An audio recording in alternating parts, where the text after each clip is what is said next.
Velocity can feel it. Velocity have done it. They take the grand finals and are your undisputed champions. Shivy, he's got to do something about it. The spike is ticking, but wrap up with the triple kill to end it off. Your champions are Team Tamelas.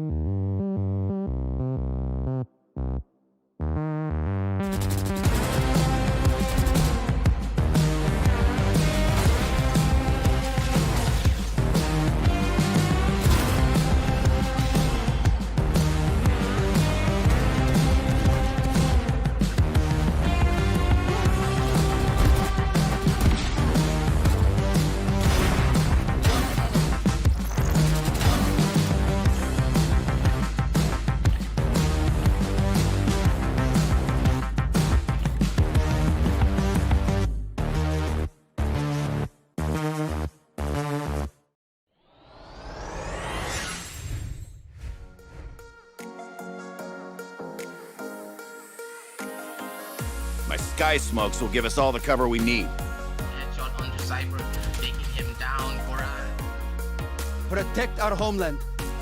They need to start executing on the side. Vision takes down Cyber. Away from it. They can't even make a dent. He gets no dams. He just got a share. Nobody escapes me, but they'll try. Moving into labs, he's going to be met with very angry members. Time to mix things up. Has been absolutely on point with the change coming out. Now Vision with the judge, Fuse with the jury, and On position, Viper running around looking for the kill, but the nade from NXS takes him out, and they make it over for the finals.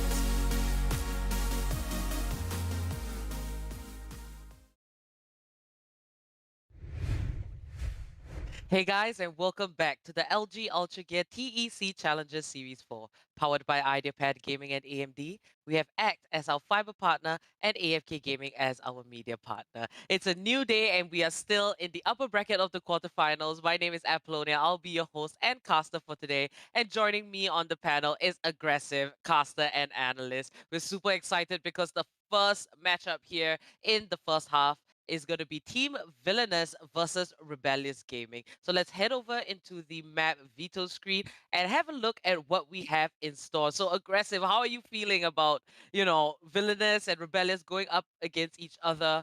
How do you think it's going to pan out? This is basically a revenge story coming out from back in Series 3. These two teams, they fought off against one another, and it was an incredible fight. But we, of course, know that Rebellious came out on top. But this time around, things may just be different. Team Villainous, they're going to be looking pretty, and they are going to be looking strong. And they have a vengeance in them to try and take it away from the team that sent them down in Series 3. So I really am looking forward to see what they're bringing down to Ascent. Ascent being a map well known for both of these teams, and they have a lot of history on it. So moving forward, I'm really interested to see what both teams are going to be bringing down to the table. The first map being Ascent, we know what we can see, a lot of long range battles, definitely the Jet coming out, so that will be really cool. Let's just refresh a little bit of memory. For Team Villainous, we remember Gorang, Quake, NXS, Vision, Cruiser God. All of them throughout the entirety of the Challenger series have really proven themselves. They have those flashy moments. And on the side of Rebellious Gaming, it is Official Buster, Tchaikovsky, Clone, Strokey, and Blue. And my impression of both these teams is that I feel like their skill level is pretty even. And these teams has consistently joined the Challenger series from Series 1 right up to Series 4. So, they pack in a lot of experience. They know what to expect.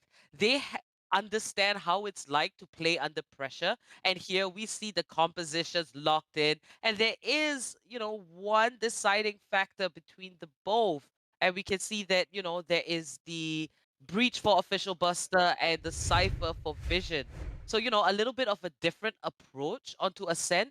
If you could give them some advice, how do you think both these teams should go into the game, considering that I do think their skill levels are pretty similar? The skill levels are similar, but I think the deciding factor is going to be Official Buster going on that breach.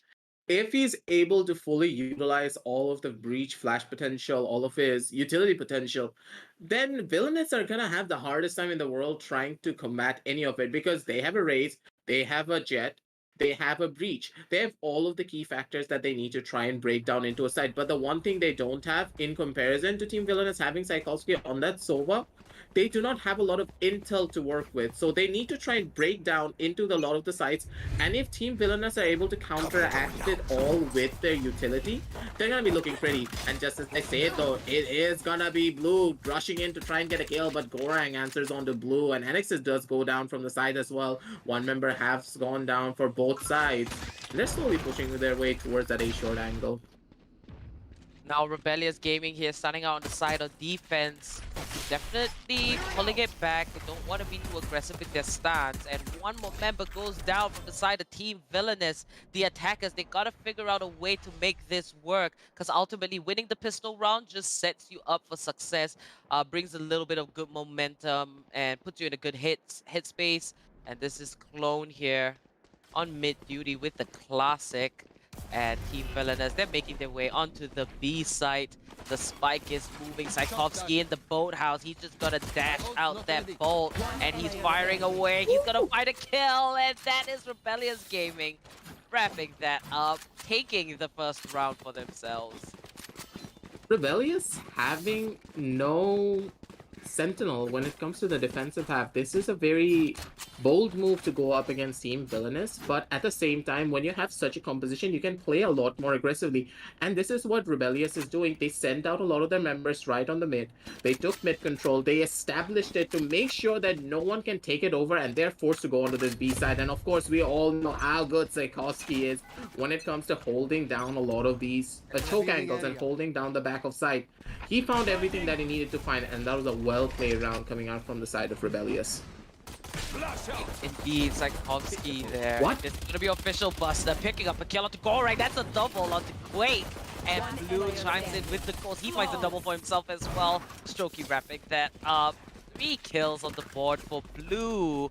And he is the latest addition to the roster. Looks like he is fitting in very well with Rebellious Gaming.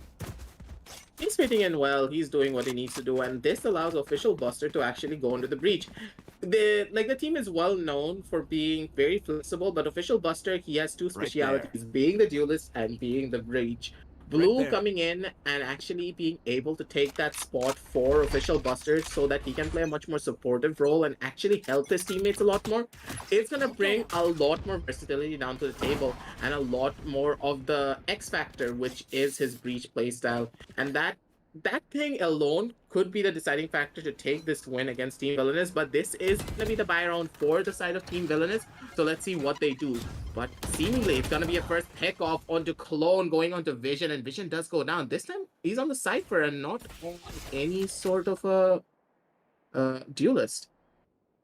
Indeed, Team Villainous, they have consistently placed top 8 in the past 3 Challenger Series, and now in Challenger Series 4, they've done it once again. This is going to be dodged straight away at Tchaikovsky as he backs off and making his way onto site. He's going to pick up that kill. Blue and Strokey chiming in, and the last member standing is Gorang as Rebellious Gaming are looking to take this third round. 3 kills for Strokey, and Rebellious Gaming looking very comfortable there on the side of defense here on Ascent. Team Villainous, they've got to change up their attack strategy just a little bit more. It seems pretty straightforward. We should definitely try to see more rotations and more mind games coming out from the attackers. Yes, I completely agree with that. And also another thing that they're not really doing is that Team Villainous are not really taking mid control. Strokey just sitting up on this market angle. He had all of the space in the world and he was not going to have to worry about anything. And the entirety of Team Villainous were trying to break through the B main entrance without taking mid control. That is where it hurt them the most in comparison to any other fight. And even if they try to take mid control, they need to put a lot more resources into it. In a lot of these fights, they're not really putting a lot of resources, and that is what's hurting them a lot. It's going to be a push though going onto this A side, and they have all of the angles covered. It's going to be Official Buster chiming in one of his headshots, being able to take out Gorang. He takes another one onto Quake with a well-placed headshot, 16 HP remaining, but it's gonna be NXS coming in with with his trusty little sheriff, but Strokey is able to shut him down, leaving only Dodge on the back end with just the Vandal and the Spike. Will he be able to survive? Dodge, 23 HP. He's got the spike. But Rebellious Gaming, they've sent out their members just hunting for him. And might try to look for a save. Dodge tossing in that Cloudburst, but that does give a little bit of information on where exactly he is. And down comes the dark cover from Rebellious Gaming. And Team Villainous, they struggle to get around. Tchaikovsky ends it off. Rebellious Gaming has come a very long way watching their growth and whatnot. I think the one of the highlights of Rebellious Gaming was their performance in the Challenger Series 3. Official Buster, he has definitely made a name for himself, constantly popping off, a very consistent player, someone that you can look at to see a lot of flashy plays and well-calculated decisions. Mitchell Buster doing what he does best. He just taps on them heads and he just kills them all. That is what he loves to do, and that is what we love to see, ladies and gentlemen. It's going to be a very fast push coming out from the side of Team Villainous every single time. They're not really establishing a lot of map control. That is what's hurting them the most. So maybe not pushing through that A short into the side. Maybe just go up through the garden, take heaven control, and then push out of the side while your members at A main are keeping the heaven side busy. All of those should be coming into a factor, but it's gonna be Blue using the dash hit with Official Buster with his flash ready as well to help his teammate. He's gonna be holding it out, but Buster is squared off against Gorag, but Gorag comes out on top of this engagement though. But Strokey, he's already waiting out on the back angle to make sure he gets that trade-off, making it a 4 versus 3 for the side of Team Villainous. And this may just look dark because the site has still not been entered into. Team Villainous desperately needs this round to save their economy. They've got to do whatever it takes to find the opportunity to get that spike planted. They have 40 seconds left on the clock. A man down. It's going to be a tough feat. But that is the Cloudburst, dashed out by Dodge, and Blue's hanging around here in the garden, just waiting for the right time 30 to seconds attack. left. Patience is key, and he's going to spot Dodge, picks up that kill. Villainous caught in another pickle. Blue gets that information. He can definitely relay it to Rebellious Gaming. Quake, he's trying to get that spike planted, and Clone's gonna take out NXS. Quake finds one, and Clone ends that off with a double kill. Rebellious Gaming with a huge dominant entrance into this quarterfinals. They know that they're up against Team Villainous, and surprisingly, Rebellious Gaming taking these 5 rounds, I thought that, it's going to be a little bit closer, at least in the start. But Villainous, they're taking some time to kind of get a feel of how Rebellious Gaming is, kind of defending. And Villainous, they've got to get creative with their approach. It seems as though Villainous, as you just said, they're not really being creative in the way that they're actually approaching a lot of these sites. For example, in this round, we have seen them actually take a lot of members down on A. Then you know for a fact that there should be a lot of members going down onto that A side to try and cover up a lot of the gaps. And in this situation, it seems as though they're not really even going to be looking forward, but Strokey, he has such good trigger discipline. He's letting them all push in right into the side. He's able to find out Gorag. And Strokey, he's trying to go in for the fight against Dodge, but Dodge going in left, right, and center, using the classic right because he's going to be able to take him out. But Quake, he jams in from the side, being able to take out Official Buster, Clone, and Dodge. Take out the last few remaining members, and a thrifty round for the side of Team Villainous. They won the eco round, and this is going to be a huge momentum shift for their side. Indeed, they managed to save that economy. And Strokey here, I understand the idea on that trigger control. He does pick up this kill onto Gorang. The spike did make its way onto site, but Dodge here, he played it exceptionally well, just, using that little platform to take some cover. And Team Villainous, this is the way that they gotta approach their rounds, especially on the side of attack. They looked for mid control. They walked right in, and it looks like, they managed to get the pickoffs as well, and they ultimately played their cards right. When you play your cards like that, for example, the way you took finally taking mid control, Team Villainous, they did the right call. Rebellious, they were not ready for the mid control push, and this is where Rebellious in a lot of these situations are going to be struggling. If you have that mid control, you have both sides in your control. No one can go in for a rotation plays. You can cut off any forms of rotation, and you can always go to either one of these sides because you have market control, because you have back control. You can cut off any form of rotation from A, and you can cut off any form of rotation from B. Every site is going to be open to you. This is why mid control is so important. And Team Villainous, being able to find that out and capitalizing on that fact, are able to finally get down into a site, and the spike is going to go planted. A spike is going to get planted. Spike planted.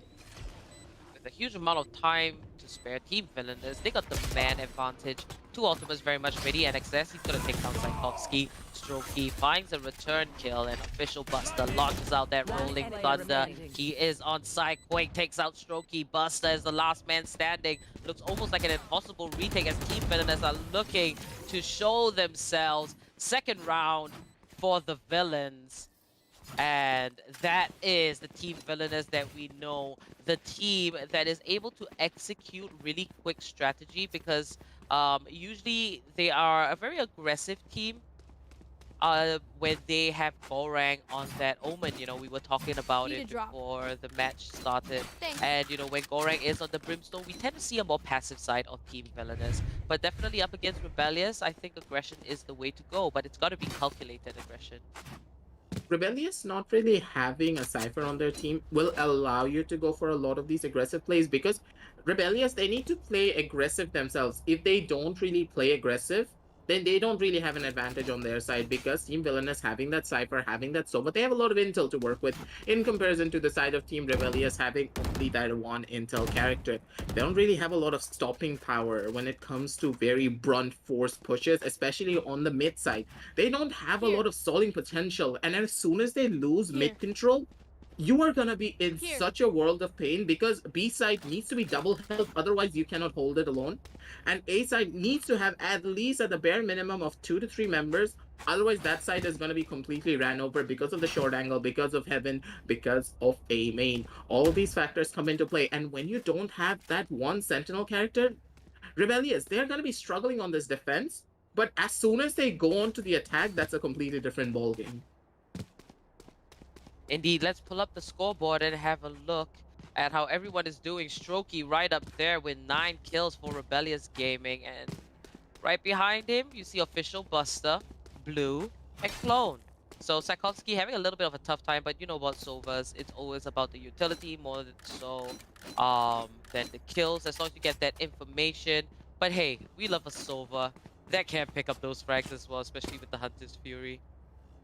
Now, Team Villainous, they are down by 3 rounds as compared to Rebellious Gaming. So they've got to particularly, you know, stay on their toes. Team Villainous, before this round is about to start, we see them crowding around here in mid-link. It's going to be exciting to see what they're trying to pull off. With the Cypher, with Vision actually lurking back onto A, they can stop any forms of rotations coming out from their side, but they're going to be trying to take mid control this time around once again. But Team Rebellious, they're going to be stacking up on this mid to make sure that no one really pushes through, and sending Tchaikovsky back onto B with just an Odin probably, I believe, if he has it on his loadout, to try and hold it down alone. But it's going to be Strokey. He's going to be ready death from above, sitting up from that garden angle, but dodge. He's able to juke him out for just now, but Blue, he's holding down that corner, but he's gonna get caught up by dodge, and he's gonna get caught off guard, and the A side has already been broken into. Dodge finding first blood. This is a good sign for Team Villainous, but holding on to the advantage is the true test of skill. Vision's gonna find one. Dodge gets his second, and Rebellious Gaming caught in a pickle. Seems like they might have just dropped the ball, not being able to figure out what Villainous is up to. Gorang's gonna secure that plan. Dodge here with the Blade Storm. He's very much ready to take on the last man standing. Tchaikovsky takes him out. And that is a round that looks heavily in favor of Team Villainous as Rebellious Gaming. Tchaikovsky is going to try and clutch this one out. 75 HP. He does have the Hunter's Fury, but not particularly sure how he's going to utilize that to get this win. He has to go for the defuse. Now we see the shots being fired. Tchaikovsky shows himself. He gets tagged. He's down to 35. And Vision's gonna wrap around, take him out from the back. And Team Villainous finds their 3rd round, looking to try and make the scoreline even. Team Villainous, they are finally able to break down what Rebellious Gaming is actually doing. like just as you said before, they're actually being a lot more creative, sending Dodge alone through that short angle, knowing that Rebellious, they play it very, very safe when they are on those losing streaks. That they're not going to be hyper aggressively peeking any sort of corners for info, and them not having that cipher. Once again, I'm saying that and repeating that phrase that they don't have any form of intel to work with, and they need to use their members to actually gain info, putting their lives on the line. And when they do not do that, these kind of situations will happen over and over again. Dodge going in, just walking straight in, and he was just able to pick off Blue. And that just opened up the entire side. They don't know where Dodge is. He could be in heaven, he could be in hell, he can be anywhere in the world, and they wouldn't know. And that's what hurt them the most. But mid control is going to be established by the side of Team Villainous, but they've been tagged down pretty low. Tchaikovsky does use the 100 Sphere to try down one, but Blue, he comes in with a shotgun, chiming in from the A short angle. He taps one, he taps another one, he's able to find two, and Blue coming in with a Phantom and a 3K just cleans up the entire house. Coming up from A short, coming up from A main. He is on fire. Who is this man and where did Rebellious pick him up from? Blue, ending that off with the 3K, and that was really crucial for the defenders because that allowed them to take a round for themselves and kinda, you know, stay in the lead over Team Villainous, because if you give too much space to Villainous, they're definitely going to come back. They have that kind of capability, and that's what we saw. They were initially down by 5 rounds. The scoreline was 5-0 in favor of Rebellious, but right now, it's 6-3. So in this first half, it's particularly spicy. We've got a few rounds left. Dodge gonna find first blood onto Clone, official buster here. Right on that platform in the market. He's gonna come out and spray, and excess falls to him. And both teams have lost a member each. But Team Villainous, they are looking to get the spike planted on the A side. So creating that whole lot of ruckus on B side, that is the kind of creativity that we are looking at. And Quake here does see his buddy. And this is going to be a slow retake for Rebellious Gaming, as every move is going to matter at this point. This is a heavy stack going onto that A heaven angle, and this is probably gonna be a dangerous one to take, with Vision taking that first blood onto Blue coming out from that heaven side. This is gonna put them in a 4 versus 3, maybe the 3v3 though, with Official Buster chiming in with his own kill. They know exactly where the last two remaining members are. Strokey, he's gonna be taking out the back corners, but he doesn't check it fully. But Tchaikovsky, he comes in and chimes in with his own shot, but there's no time to defuse the spike, and Buster, he needs to make a run for it even though he has that 3K.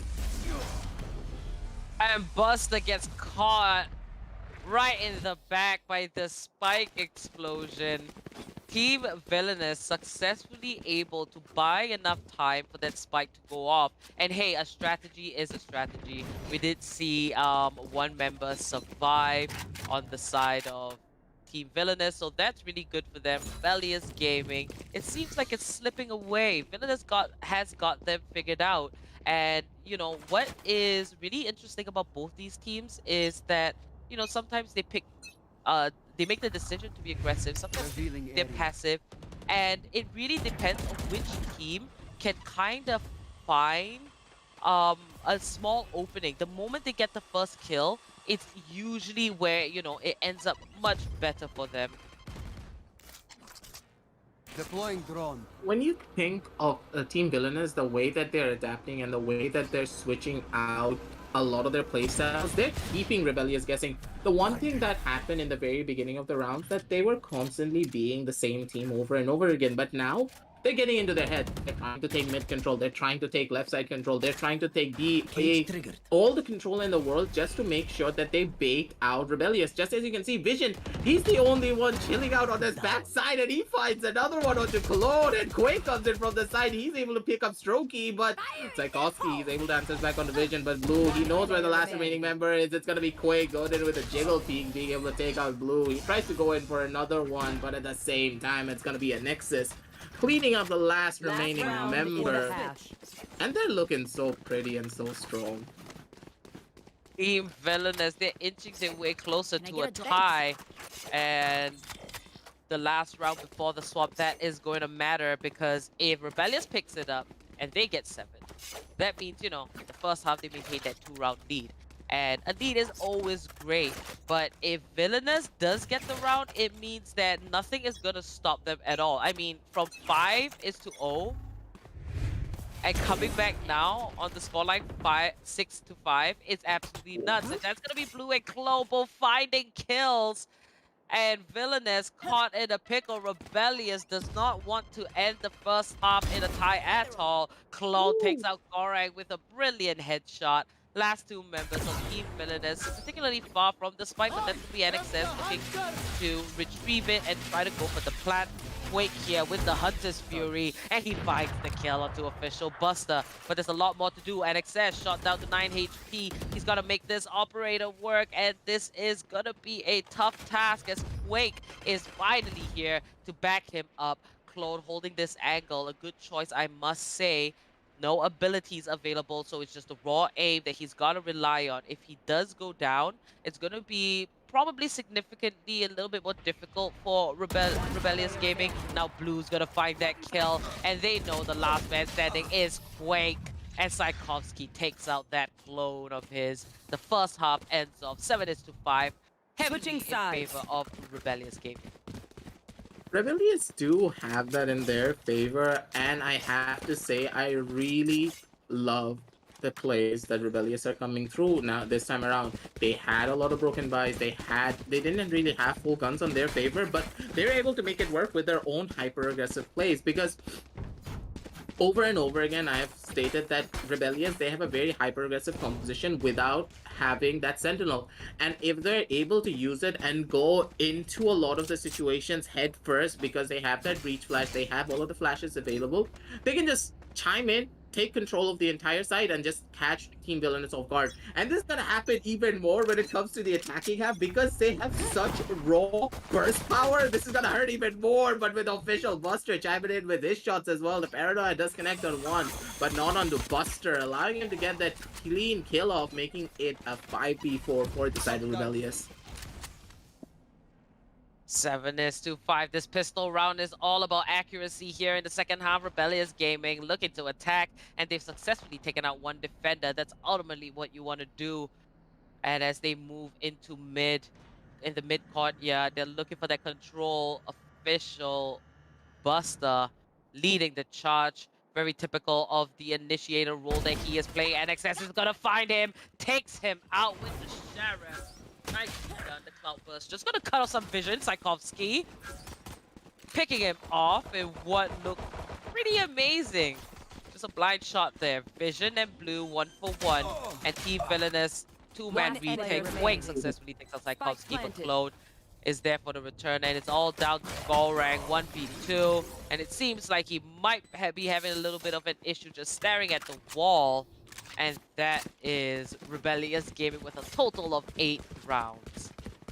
Rebellious, they're going to be looking strong, and they're going to be looking pretty. It is unfortunate that Gorang had some form of an issue going up into this round, but at the same time, how do you counteract such a team of Rebellious's caliber? Because they have all of the firepower in their favor. They have a Jet, they have a Raze, they have a Breach. They can just break down into a side as much as they want. Raze with her Satchel Pack, Jet with her dash can just dash in, use a Cloudburst, get in her smoke, while Raze is flying through the air, grabbing all of the attention, and she can just burst out of the smoke immediately and be like, oh, I'm here as well, and I'm gonna kill every single one of you. And that is what Rebellious is doing. They're using the element of surprise. They're using their raw potential to try and break down into a lot of these sightlines. And Team Villainous, the way they can counteract this is using the Cypher tripwires in a lot more unconventional positions. For example, a team normally, when they're going to be breaking down into a site, they will use a lot of their utility to get through the entrance path. But if the Cypher uses his trapwires in a much more aggressive manner, so a thing about Cypher is that he has two playstyles, being the aggressive playstyle and the defensive playstyle. People confuse this quite often, but Cypher, when it comes to defensive playstyles, you place your trapwires much more further forward, so you gain a lot more information. An aggressive Cypher is, though, when you place your trapwires near, down into the site, and you're playing near the trapwire, so you can go in for a lot of those wallbang kills. And if the Cypher from the side of Team Villainous is able to do that, he is gonna have so much more value, because we know for a fact that Rebellious are going to be using a lot of their utility to try and break down into the site. So they're not going to have a lot to clear the trapwires which are inside. This will give Team Villainous that edge over such a fast and brute force composition that Rebellious have in their favor. And I'm really hoping to see that is what they bring down to the table coming forward into this round. Yeah, I do feel that both compositions were built specifically for Rebellious to be on the side of attack and Team Villainous on the side of defense. And the second half is ultimately where it's going to count. They got to rake up those points and hopefully take this map one for themselves here in this best of 3. Now, Ascent, when you're talking about this map, both Rebellious and Villainous, we've seen some of their major successes here on this particular map. So, you know, both of these teams, they're really gonna fight at it. And I think, you know, we did have somewhat of a correct prediction, you know, it's coming true that it's, you know, really close.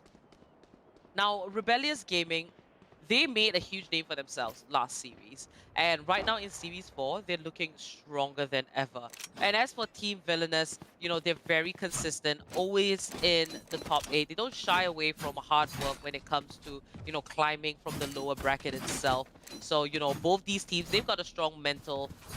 They've been buddies for a while now. They have that synergy. It is really interesting to watch when two teams with such a strong bond are going up against each other. Which team is ultimately going to falter and, you know, not quite step up to the plate? Both of these teams are just so well oiled when it comes to the teamwork and coordination. It all just comes down to them executing a lot of their plans. As you said, these two teams are just like they're all best friends, I would say, at this point. They've been through hell and back together, climbing through all the ranks from all of the series, and they've just grown. Like the amount of potential that these teams had when it came to Series 1, Series 2, we always used to talk about them, and now coming into Series 3 and Series 4, they have shown us that what a team with hard work and coordination can do, and that is what we're gonna be seeing moving forward. Coming into this round for the side of Rebellious is gonna be Blue using the Ghost to try and tap away to see what he can find. But at this bare minimum, it's gonna be Tchaikovsky though going in with the first kill, and Blue with another one on the vision. He just taps away and he finds those kills, making it a 5v3 scenario for the side. But Blue, he doesn't want any of it. This is not a 5v3. He's gonna be cleaning off the last one. He's gonna be able to take down his clone with a 3k, and Clone comes in from the back end as well to take another one. And Rebellious, they are looking strong and they are going in hard. Indeed, Team Villainous, they didn't really have the buys, but Blue there carrying over the goals from the previous round seemed to be extremely useful, relying on that pure accuracy, finding 3 kills, and, you know, taking a lot of pressure off of his teammates. I do like the addition of Blue, especially him on that jet. So this is really cool to see. Now, Team Villainous, they are 4 rounds down as compared to Rebellious Gaming. If anything, this should be the buy round where they have to make it work, or they might just fall deeper into a pit of no return. Blocking sight.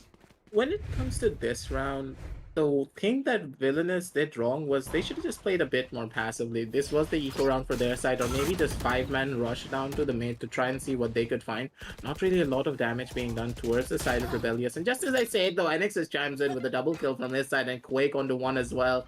The amount of noise that NXS was able to make made sure that Quake had that opportunity to go in for the peak and get the surprise on to Blue and be able to take him out. It's gonna be Strokey though. He has to dash away, but Vision, he's not gonna let him go out anywhere. He's gonna be running on through, taking that kill on to Strokey, but Tchaikovsky answers back on the dodge as well. Coming in from the side, he makes the tags down, and it says it's very low, but in a 1v4 situation, it seems dark for Tchaikovsky. Team Villainous, in this buy round, they are bouncing back and very much needed in perfect time. Tchaikovsky, last man standing. He's going to watch all angles here. Spots one, and taking out Vision ultimately gives the rest of Villainous the info on where he is. But are they going to chase him or play it safe? They might just play it safe. Oh, we see the shock darts coming in. Tchaikovsky, 47 HP. Not going to be able to get the plant 10 seconds off. left. But there is that recon bolt. He does take it out really swiftly, and that is time. This round is going to go over to Team Villainous, and they are definitely looking to come back. Oh, and Quake ends that off. So Tchaikovsky couldn't save that weapon. But Team Villainous, this is something that they need. This is something that they want. And I think we can expect to see a little bit of a comeback now. We can expect to see a comeback, but at the same time, this is gonna hurt a lot for the side of Rebellious, because the fact that Quake wasn't able to save that gun, he still just got 1,000 credits out of it. He's still gonna get that penalty loss because the round had ended and then he died. So economically, Team Rebellious, they're gonna be hurting a little bit, but at the same time, they had that win streak bonus on their side moving forward. So that is gonna be alleviating some of the pressure that they had on their side. But at the same time, Team Villainous, I love the way they used a lot of their utility to flush everything out. It came down to the hands of NXS being able to get those 2 taps on his side using Quake's Owl Drone to try and find out information to make sure that he was able to, okay, so this guy is standing on short, this guy is standing on on mid connector, then I can take those speeds, go in for the headshots, and I'm gonna be able to get back out. And Quake, using the time that NXS had, using the distraction that NXS had given him, and this is like a communication game as well. Let's say in Valorant, when people are communicating and they're gonna be shouting in your ears quite often, when 2 members go down, it's gonna put a lot of panic onto the side of Rebellious. So being like, oh wait, where should I go? Maybe I should go here, maybe I should go there. And Quake was able to use that commotion to his advantage, being able to take that shot onto Blue when he was not even expecting any sort of a push. All of this team play and mind games coming out from Villainous is going to be the deciding factor, because this is 9 and 6 on the scoreboard for the side of Rebellious. And they need to bring their A game, because one more round going down onto the board, it's going to be double digits. And that is when the real crunch time is going to begin. Indeed. Yeah, I do agree with that. And, you know, Rebellious Gaming, you know, if you're looking at track records and how far these teams have made it, technically on paper, Team Villainous, they have had the more consistent performance throughout the entirety of the 4 different series that we've had. And Rebellious Gaming, they're not far behind at all. But this is a Rebellious that we're seeing right now that is new, improved, with a good addition. And they're definitely going to make that work. Now, if we look here on the scoreboard, we see Blue. He has 15 kills. And that is just insane. And that's ultimately what you want on a Jet. Solely because they are the duelists of the team. They can go into very interesting positions to catch opponents by surprise.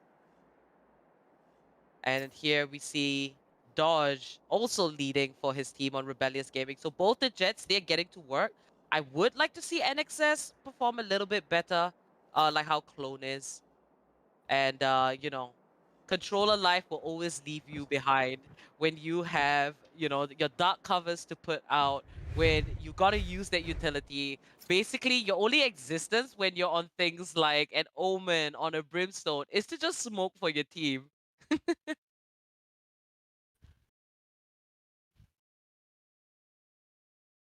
Alright, it seems like my co-caster seems to be having a tech difficulty, but not yes, to no. worry, guys. We are going to be right back with the action the moment everything is sorted out. So don't go anywhere. Stay tuned.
Hey guys, and welcome back. The action has started once again. Looks like both teams are going to be very much fine, but let's pick up from where we left off.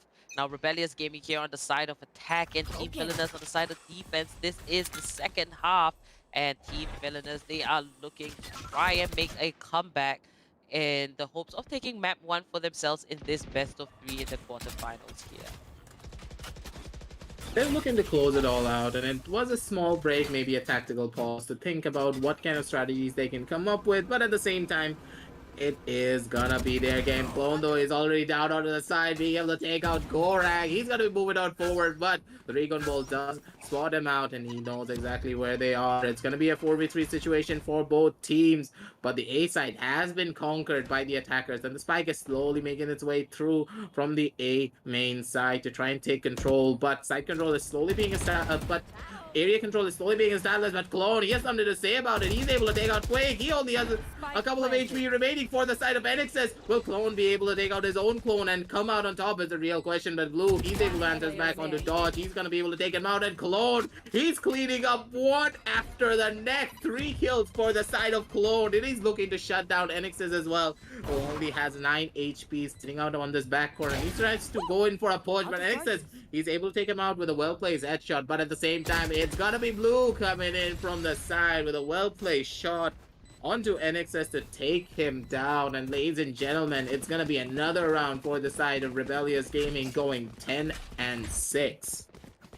Double digits indeed. Rebellious Gaming. Clone managed to sneak his way onto that A site, and ultimately, you know, that first kill that he was able to pick up on Gorang just kind of put him in a better spot. You know, he was able to infiltrate, stop Villainous in their tracks, disallowing them for that retake. So really good on the side of Clone, and definitely a player that you can rely on. 3 ultimates are very much ready here on the side of Rebellious Gaming. They could look to use it as a combo here to secure this next one. It'll bring them one step closer to victory. They have the potential on their side to go up forward and do what they do best, but mid control is slowly being established up from their side, but at the same time, it's gonna be Vision going in with the walk-in headshot with the Sheriff. Does take him out, and Gorag with the expert trigger discipline is able to find out Strokey from the side as well, even though he did get flashed out by Buster. He's able to upgrade to a gun. It's gonna be Dodge though coming in with that frenzy, being able to take out official Buster. Gorag from the side as well, being able to take out Tchaikovsky. And Team Villainous, they're answering back fast, and they're answering back hard.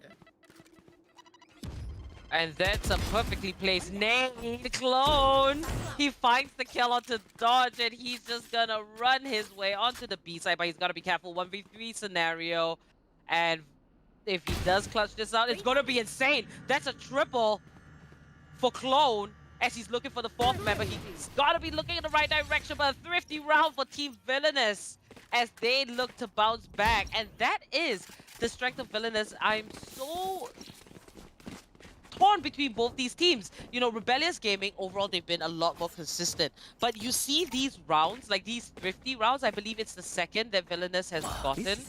And, you know, if they have the ability to pull that off, I should think that, you know, during these gun rounds, they would have a better fighting chance in bringing the scoreline very much closer. This should do. It would have had the chance, but Team Villainous, the way they played that eco round was so expertly done.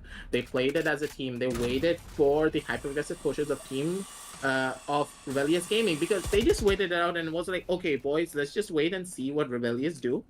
They're just gonna chill, sit back. All of the flashes come out, and what's just gonna happen? They're gonna break down into the side. They're gonna get a bit too overconfident, being like, hey, we have the flashes, we have the breach.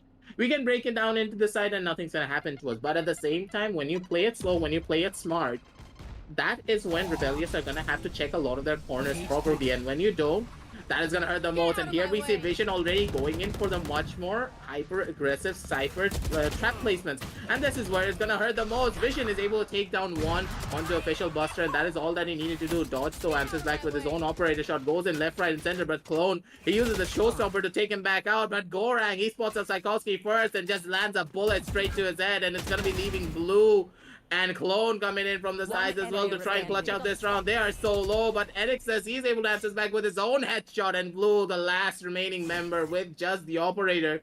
And he does have the spike though to try and go in for rotation play. It's not gonna happen, but at the same time, he has an operator. He should opt for a save. Now Blue here with the Blade Storm. He's gonna challenge, but NXS is too quick. Team Villainous, they are closing the gap. Now Rebellious only have a 2-round lead over Villainous. They are climbing up fast. They are climbing up hard. They want to get back in this. You know, ultimately taking map 1 and winning, you know, in the upper bracket. It just sets you up for much more success. You only have to play 1 game in these tiers. But if you move down to the lower bracket, granted that it is a second chance, but you do have 2 games to play in every bracket. So the climb is definitely going to be more grueling. So we can see why Rebellious and Villainous are doing their best in trying to avoid that situation.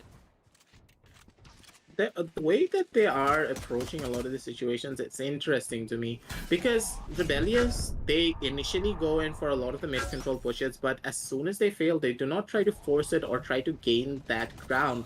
They should be able to do that every single time, but just as I say though, Team Villainous, they are gonna be looking pretty with Gorag coming out with the spray fight onto the day short angle, being able to take out 2 immediately away from the side of Rebellious.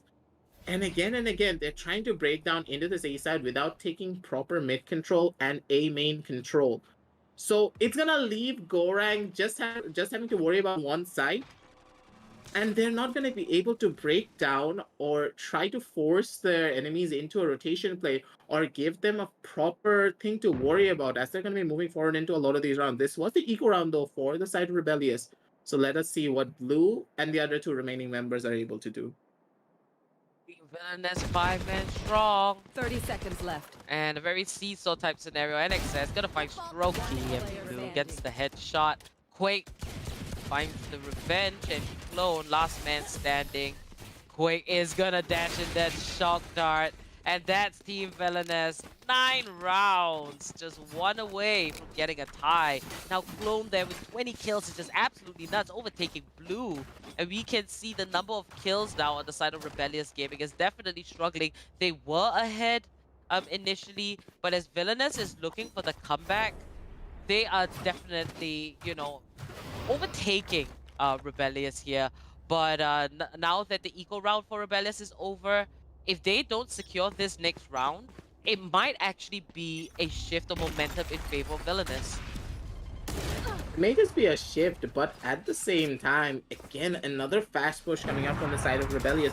But at this time, it's got to be official. Buster yielded the Rolling Thunder to get down and back into the side, but Rolling Thunder was used a bit early. No one was able to enter down into the side other than an exit. It's going to be an exit going in inside immediately. It's going to be him being able to take that reverse kill off on the Strokey for taking that bullet from Dodge, but he is still able to survive for just a little while longer. It's going to be going into a 4v4, and the ultimate has already been used from the side of Rebellious. They still do have the Hunter Sphere, and if they're able to get the spike plan, they're going to be looking pretty.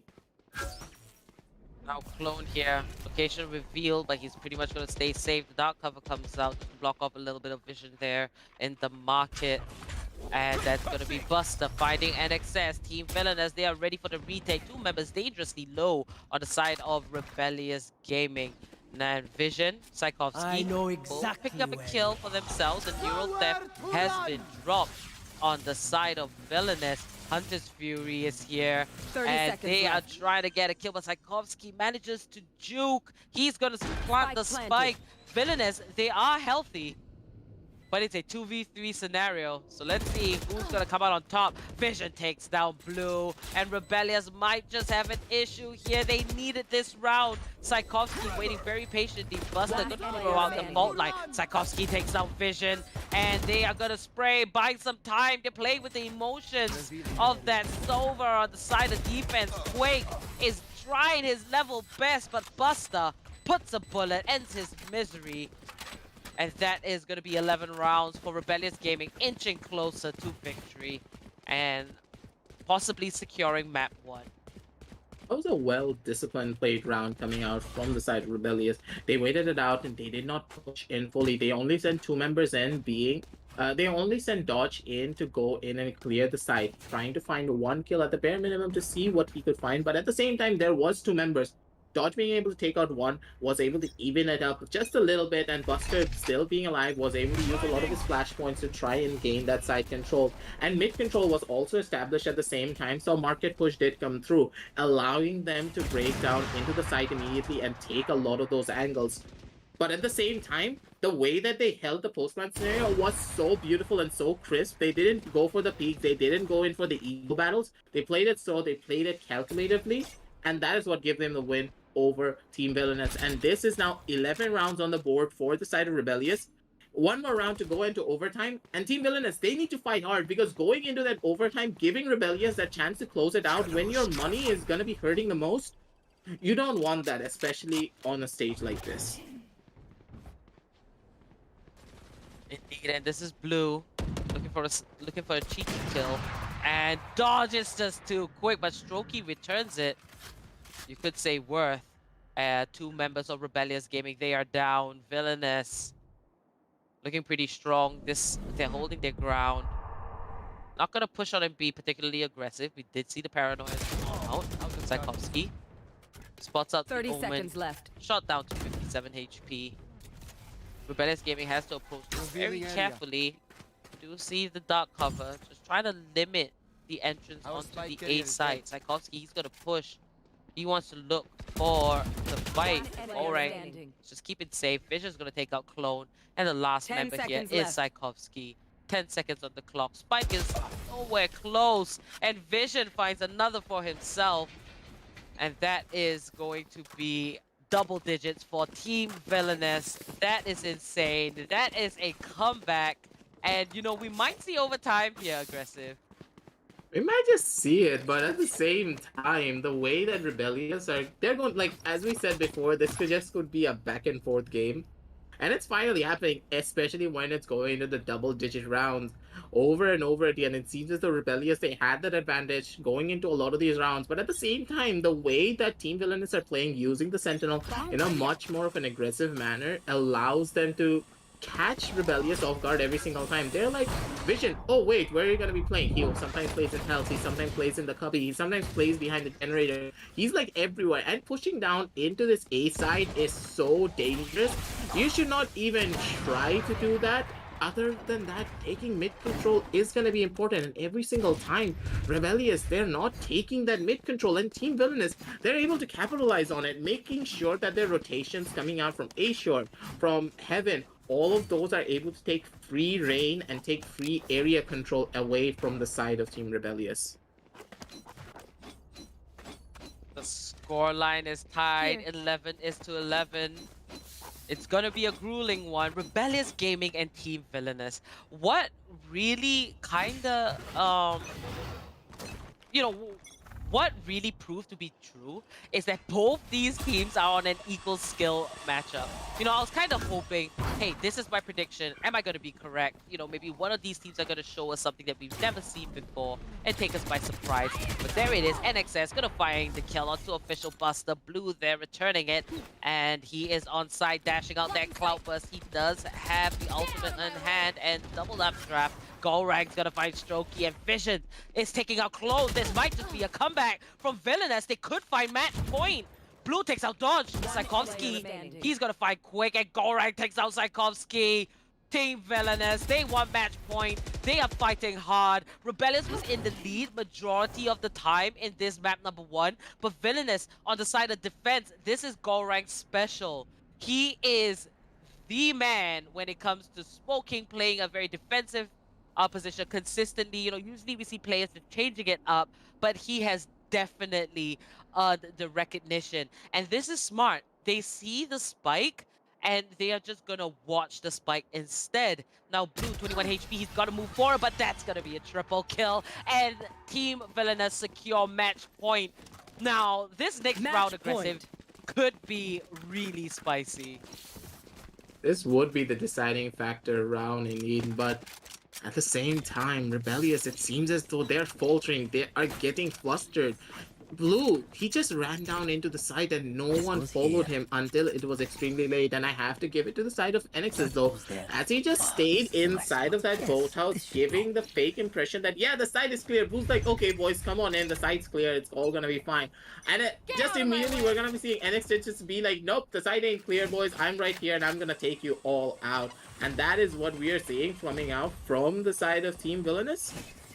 This is going to be extremely scary because they're allowing Rebellious to feel comfortable coming into a lot of these scenarios, and then they pounce on them with catching them off guard and giving them that edge over them. And if they're able to continue this is going to be an easy match point and a map close for the side of Team Villainous. Ooh!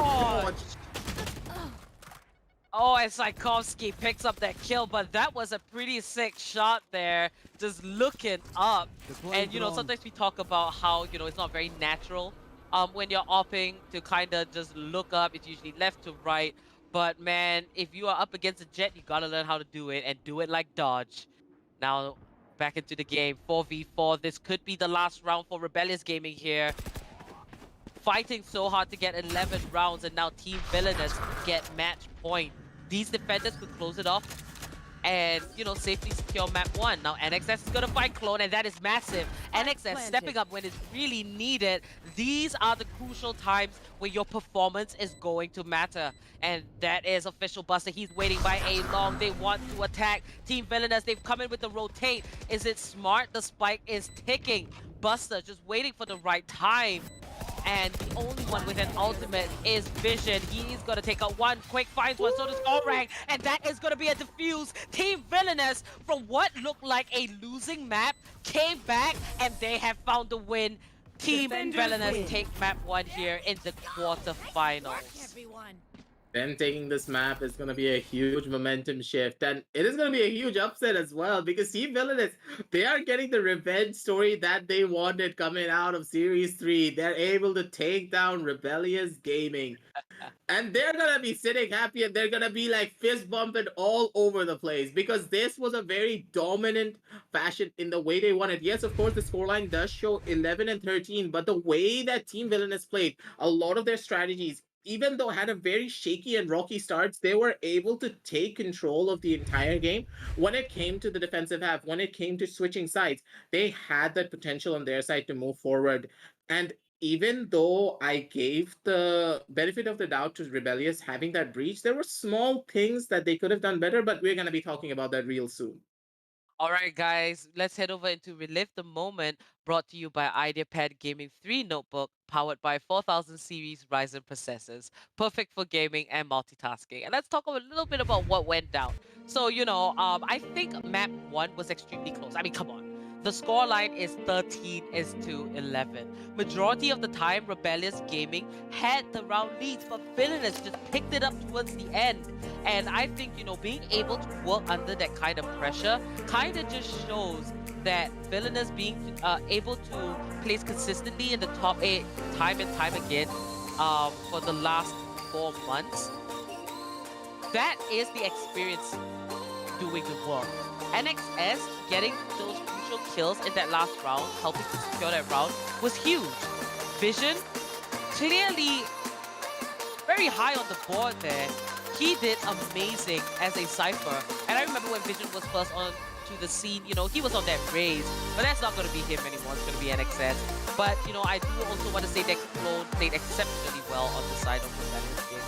So that was really good to watch. Now, in no way do I think that this best of 3 is going to lean completely on the side of Villainous. I think it's up to both these teams to really fight it out, because Rebellious Gaming put up a good fight, and you know, anything can happen once the map changes, and particularly here on Ascent, Team Villainous definitely showed their dominance. What are your thoughts here, Aggressive? Team Villainous, the way they approached a lot of these rounds was, in my eyes, an extremely favorable way. They played off of information, and they played it a lot more in the aggressive defensive manner, just as I said, using that Sentinel in a much more different way to counteract the composition of Rebellious.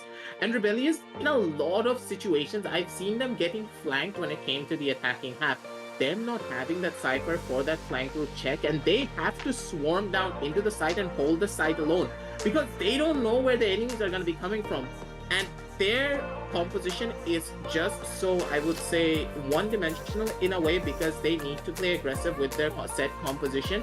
That is what hurt them the most in my eyes, because they don't have a Cypher to really allow them to go in for a lot of the rotation plays without having to worry about, like, okay, the enemy may just be sitting here, because we don't know where they're gonna be at. And Team Villainous were able to capitalize on that fact and come out on top. But at the same time, Rebellious, the way they executed everything with the breach flashes, with the fault lines, was so beautiful. With Clone flying through the air multiple times, being able to take the attention away. But at the same time, Rebellious left something to be desired for. The coordinated pushes was not really there. It felt more like the breach was helping the blue push up. So Official Buster was helping blue push up. And then NXS was just on the wayside. He couldn't really do anything on his own. Sorry, a Clone couldn't really do anything on his own to try and break down into the side. Maybe a coordinated push coming out from both of their members would have been a much more of the deciding factor to allow them to win a lot of these attacking rounds. Indeed, you know, we can catch both these teams in action once again as we prepare for map number 2. It could go over to the side of any of these teams. Now, congratulations once again to Team Villainous for taking map number 1 on Ascent. So don't go anywhere, guys. Stick around. We're going to go into map 2 very shortly because it is a best of 3 right here in the quarterfinals, the upper bracket. We would like to tell you guys to check the links in the description. We do have a massive sale on LG monitors, and do follow us on our socials for all updates related to the tournament. Do like and subscribe and click that bell icon so you get notifications whenever we are live. So without further ado, we're going to prepare. Stay tuned. We'll be back with Team Villainous versus Rebellious Gaming.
Velocity can feel it. Velocity have done it. 3-2. They take the grand finals and are your undisputed champions. Shivy, he's gonna do something about it. The spike is ticking, but Rapper with the triple kill to end it off. Your champions are Team Tamelas.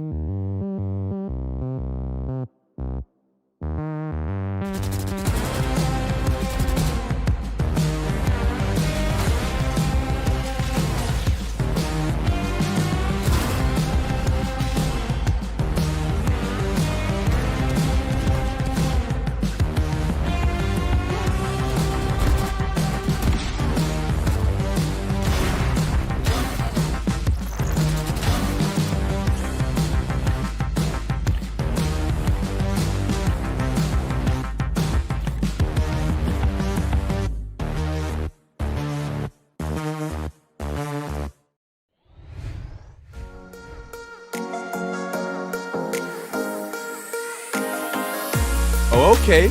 We back in it now. Yet, team one, Buster left and Snuff them out. The ultimate in hand, the Empress looks quite. They're scared. I don't need cameras to see that. it is a huge wake-up call for many teams, and that is I almost pity them. not healthy at all. He has to get a kill, and The bigger they are, the harder they fall. defenders keep well. The headshot clone got bad timing because Kappa's gonna pick him up, but there were kills across the board. Kappa's the last man standing, and that is gonna be Saint Rebellious Gaming knocking out GE and making it over to the quarterfinals.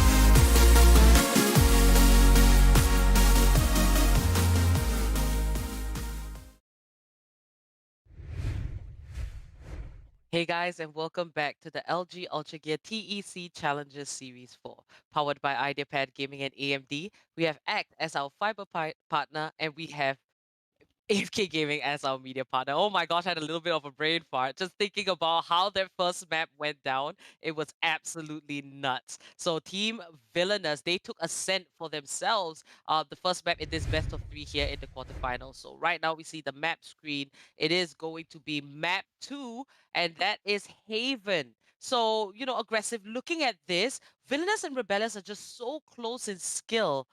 How do you think this is going to pan out? Haven is a much more. It's much more in the favor of Rebellious. We have seen Rebellious pull off amazing feats when it comes to this map. And if Buster goes onto that Phoenix, that's going to be a real treat to watch. So let us see what they're going to be bringing out the devil. And it's you going to be guessed it. Buster. It's going to be Buster going down to the Phoenix once more, especially on this map. That's where it's going to be hurting the most. And it's going to be Tchaikovsky, though, on the Cypher. But a triple duelist competition coming in once again without a Sova. No info this time around again for the side of Team Rebellious. Wow, that's really interesting. So Rebellious, they have a completely different approach. Whereas, you know, if you are looking at VILLAINOUS composition, we can kind of understand it. You know, 2 duelists, you got an initiator, a controller, and a sentinel. It's pretty standard. You know, there's always an initiator. But the fact that Rebellious is going for 3 duelists, there's a lot of questions, and I'm pretty excited to see how they are going to work with it. With 3 duelists, what do you think is the most effective way that Rebellious can utilize that? You know, if you were to kind of put yourself in their shoes. The way I would have done it personally is Team Rebellious, they're in a very, like, let's say a crunch time position, because if you win this, then you can take it to a 1-1, otherwise you're going to be in a pretty bad scenario.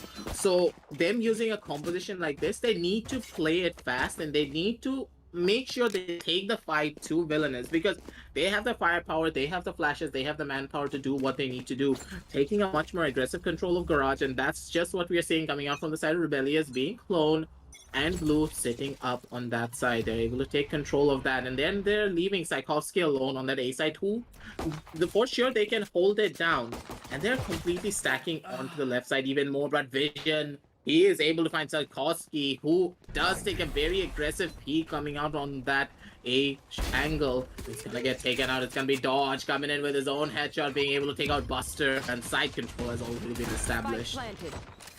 Now the spike has been planted. It's all up to Rebellious Gaming and the remaining members, but NXS is gonna find one. Blue is quick to return the kill. Strokey chimes in, and Golrang's gonna take one out. It just leaves Strokey to defend for his team.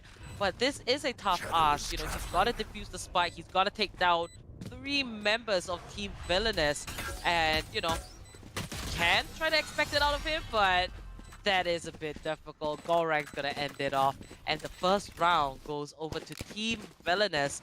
Definitely looking like they are carrying the momentum over.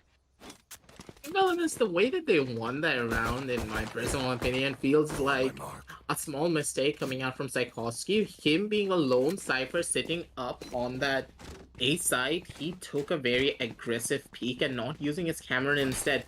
And that's where he got punished. Cypher now does not, like, his trap wires no longer work if he dies. So he needs to play a lot more defensively in comparison to his aggro playstyle that he had back in Series 3 or the previous patch. And that's what's hurt him the most, but it's gonna be Dodge pulling out the Phantom. He goes in for the flash peek, but someone's chilling up into that smoke. They're not gonna be checking that smoke just yet, and they're gonna be pushing on through Clone. He does find one on the Gorang, but Quake answers back fast himself. It's gonna be Buster squaring off against his own Clone, but still the shots don't reign supreme just yet. Some information has been taken out, but Blue chimes in with his own headshot, being able to take out NXS. Double plan scenario, though, it's gonna be Dodge slowly pushing up. He does connect the flash, but the shot don't reign supreme. Blue comes in from the window side. He's gonna be able to take out Dodge, but Quake, he has the shock darts available. He has Spectres. He's gonna be tapping away real soon, but does not have to go for the taps. He does go for it right now, and he's able to fight from Blue. He answers back hard himself, but Vision from the back angle, spraying it down to take out 2. That was a good effort from the side of Rebellious, but Villainous, they're coming back in. They're coming in hard. Team Villainous, after that plant, a couple of them did try to push and catch the defenders off guard. I think that was a really risky play, but it kind of worked out. And, you know, Vision being able to pick up that double, carrying over the lead from the first round. You know, they got those early buys, those Spectres, and they come in very useful if you want to mow down multiple opponents. Now into the third round, this is the buy round Clone. Very much happy with that Vandal. Gonna stick a bullet right into Vision's head. And this is where it is going to matter. It is going to affect your economy very heavily. And Team Villainous, technically they can't afford to lose this. Neither can Rebellious, so all the more, the third rounds are always my favorite. Dodge is gonna find a double and Official Buster. He does get one before he goes down. And the spike makes its way onto A side from long. And that is NXS. He is gonna plant that Dodge, drops in a flash. He's gonna raise the wall, just a little bit of control there. And I can see why Phoenix is just so impactful here on Haven. It is almost like his playground. And that flash doesn't quite connect. And Clone's gonna find the kill onto Dodge. That leaves the defenders with a higher chance to go for the retake. Clone with a triple kill. Blue's defusing. He needs some defense. Quick for the fight a double. He gets a triple. And that is a clutch coming in from Quake. Back in business. That is the Quake that we have grown to love on that Sova. So confident. And that just saved Villainous a massive amount of pressure and stress. Quake, he came in so big with that clutch, that lineup kill, and him using that smoke down to perfection, waiting for the smoke to fade, and instead of just waiting for the smoke to fade, he just pushes out of the cloudburst to catch NXS off guard, to catch Clone off guard and take that kill off onto him. Was so beautiful. And Team Villainous, they're gonna be looking strong, forcing Rebellious back into another eco round. It's gonna get even more difficult. It's gonna be Vision though chiming in on the Clone. He gets that first kill, opening up a little more as he tries to be hyper-aggressive, but Official Buster comes in from his own side, being able to take on another one. But Quake, he's looking for blood after those 3 kills on that last round. He's trying to find another one, but Blue chimes in onto NXS, being able to take it down. Dodge answers back with his own kill. Gorang with another one as well. And Gorang with the last one onto Blue is able to take them all out. 4-0 going in the favor of Team Villainous, and they are carrying the momentum. And we all know how dangerous Team Villainous is when you give them that momentum play. I feel this is why Sova is such an important agent, solely because, you know, he can get the information, that recon bolt just on site, and it allowed Team Villainous to understand where the potential positions of Rebellious could be on that C site. And it seems like, you know, C is the lucky charm. Villainous, they've been attacking time and time again, going for that particular area. And A site, not too bad. But Team Villainous, this momentum is definitely strong. It is flowing through their veins. They are putting up such a great performance right now. And it's very different compared to map number 1, where Rebellious Gaming had the initial 5-0 lead and had the lead for majority of the time. But Villainous being able to come back from that, it is single-handedly one of the best comebacks, at least here in the Challenger Series 4. Now, Dodge is going to get hit with that paranoia. He's got to play it safe. Strokey's lingering in that window. Tchaikovsky, meanwhile, will find vision. Dodge picks up blue, and he's back in the garage. He busts out the hot hands in wrong time. Strokey's going to get a double, and this might just be the saving grace for Rebellious Gaming. The spike has been planted. It's all up to Gorang and his buddy, but Official Bus is too quick. Quake with only 58 HP. He can use the Hunter's Fury to work this out. But Rebellious Gaming, they know better than that. They are going to push him. Here is the Sheriff, and Strokey ends this round off with a triple kill. And that is going to be the first round for Rebellious Gaming. Finally figuring out what Team Villainous is planning and strategizing. I mean, you know, going for the same pushes, the same plays, it's not going to work time and time again, especially against a team that like Rebellious Gaming, because they have the experience. They know what to expect. You can't treat them like they're fools, like they're new to this. They understand that there is that if they see a pattern, they're going to adjust. So you've got to be a step ahead. And I think this is where, you know, Villainous kind of faltered a little bit, and Rebellious Gaming was able to pick up this one round. Completely agree on that. And Team Villainous, they tried to go in for the same plays over and over again. Didn't really work out in their favor. And I like the idea of Rebellious giving away the site, giving away the C site and playing for the gradation. That gave them so much to work with, and they were able to capitalize on that. But Team Villainous, they are going to be forced out onto the save round because they didn't really have a lot to work. They did lose a lot of money because they didn't win a lot of their rounds in a convincing fashion. A lot of members did die, and this is what Rebellious are going to be using down to their favor. Going into a 3v2 though is going to be Rebellious having that man advantage, but at the same time, it's going to be Quake and Gorang. They're going to be looking strong, and they're going to be wanting to push in soon. They have a lot of their abilities. The dark covers are still present. The paranoia, I believe, is still in the hands of Gorang as well. So maybe just going for the spike plant is going to give a lot of value to their side at the bare minimum. Now their recon bolt was not taken out, and that is massive information for Team Villainous. And now they are on the B site. Rebellious Gaming, they are scanning the area very carefully for the last remaining members on the side of the attack. And this is where Team Villainous will make a move onto the A side, checking every angle. They could get this spike planted, and Gorang and Quake. This is not the first time we have seen the both of them, you know, last two men standing. They have an immense amount of synergy between the both of them. And let's see if that is going to help Team Villainous in this particular circumstance. Dark cover comes out. That's going to buy a little bit of time for Team Villainous. But Buster comes out from A short, picks up the kill. Quake's going to get the revenge. He finds one. He's going to play with time. But Tchaikovsky's just too quick. And he's on a tick of HP. Manages to take down Quake. But this is Rebellious Gaming securing the second round for themselves. Rebellious, the way they played it, it was really smart. They played it together, they played it slow, made sure that the retake was done when all of the members were already in position.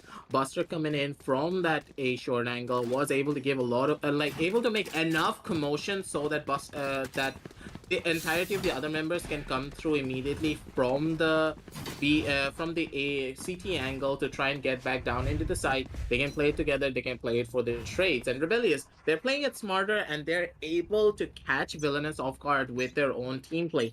And that is what you want to see on the map of Haven, especially when it comes to the defensive half. Because they have that, because Team Rebellious don't have that Sova in their favor, they need to play much more as a group and play much more for the trades in comparison to the intel plays that Team Villainous can make. And this is where they're shining the most, and the running back has been used as well, and they're looking to execute down onto this A site. This is exactly how you utilize Phoenix. He's gonna get that info, helping his buddies. Now that's gonna be a 1-for-1 trade, 2-for-1, as Team Villainous are very much ready to attack. They gave away 2 rounds. Rebellious Gaming fighting for their life. They're all still relatively healthy as compared to the attackers. But Blue, he's gonna find NXS, and that is huge. Drops the Cloudburst, might go for the sneak defuse. Clone gets caught off guard by Gorang, and Blue's gonna fall to Quake's Hunter's Fury in perfect time. The flash connects from dodge, and Strokey falls. Now, on Haven in particular, I feel that it's very attack favored solely because the map is huge. You've got many sites of opportunity, and you can ultimately set the pace and the idea, the plan, the strategy that you and your team wants. And this is a perfect display from Team Villainous of them controlling the game, being able to pick up these 5 rounds and getting that 3-round lead over Rebellious Gaming. So if it's anything, Team Villainous, they've got to rake up the rounds right now, or if they rely on the second half, they would have to do just as good in defense. Defensively, it's a lot more difficult to go through, especially against especially when Rebellious, they have that triple duelist composition to go up against. Any sort of a defensive play that you can do with Raze being able to completely almost counteract the Cypher play, and with Buster, when he hits shots like that, he's not gonna be in any sort of a problem. It's gonna be Dodge though coming in from the back angle, being able to take him out, and Blue with precision, micro precision, able to just cleanly decapitate Dodge with a well-placed headshot. It's gonna be a neural theft coming out from the side of Tchaikovsky, but NXS, he comes in hard, he goes in for the flick, he finds another one with another headshot on the Tchaikovsky. He had such low HP, had no business killing Blue right there, but that flick, that audio awareness is key, ladies and gentlemen. And NXS just shows up. He's not just a sheriff god, he's a god of all weapons, and he's the god of one-taps. That is just absolutely nuts. Talk about a goosebump moment. NXS turns around, picking up Blue, and this is the mechanical skill that's very much needed to secure rounds in situations like this that seem almost impossible. You know, Rebellious Gaming might have been caught by surprise there, but Team Villainous, they're looking very strong on Haven, very comfortable. That's going to be Blue up there for Rebellious Gaming with 7 kills. And let's have a look at the attackers. 10 kills for Dodge and Quake. Now, might I say that Dodge is a really good duelist. When he was on that jet, he performed. But here on the Phoenix, I really like Dodge on this Phoenix. He just looks so proficient at it. He looks confident. He's very much ready. And just as I say that might be the curse, Tchaikovsky's gonna take him out. So does Strokey find the kill. That's gonna be a double for him. And flawless round from Rebellious Gaming, which was actually a more aggressive approach towards Team Villainous, catching them off guard. And I think Rebellious Gaming might have just cracked the code.